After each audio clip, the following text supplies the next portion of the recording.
Velkomin og takk fyrir að gefa þér tíma. Þetta er Mjólkurhúsið.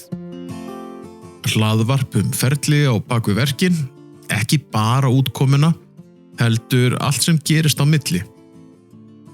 Mjólkurhúsið er rólegt og persónulegt hlaðvarp, þar sem samtalið skiptir meira máli en niðurstaðan. Þetta eru ekki viðtöl í hefðbundnum skilningi, heldur eru þetta samtöl.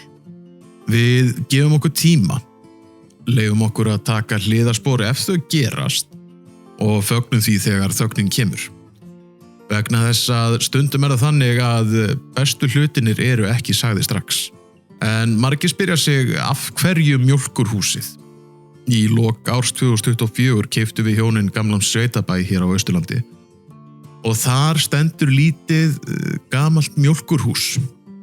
Mjólkurhúsi var aldrei svið, þetta var vinnurými, staður á milli verka.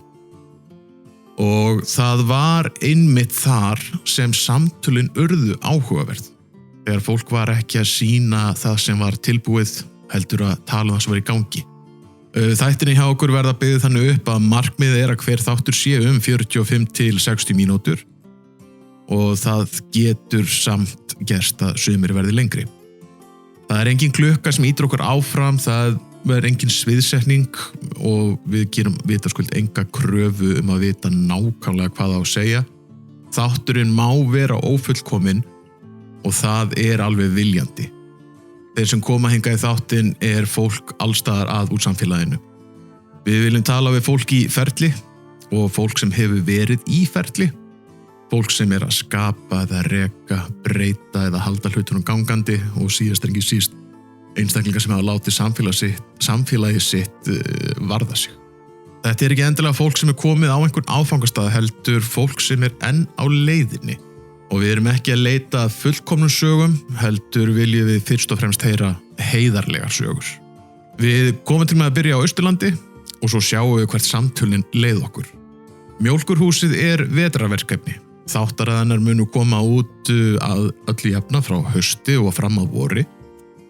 Þannig á sumrin getum við gefið okkur tíma og fara að leika okkur eitthvað örlítið. Kannski af því að það er einmitt þá sem maður gefur sér helst tíma til að hlusta og tala á veturna þar að segja.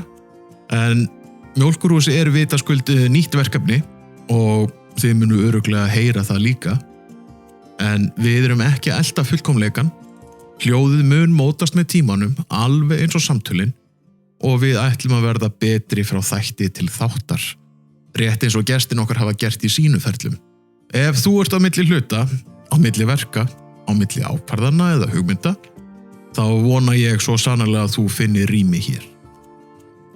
Þetta er Mjólkurhúsið, samtöl á milli verka.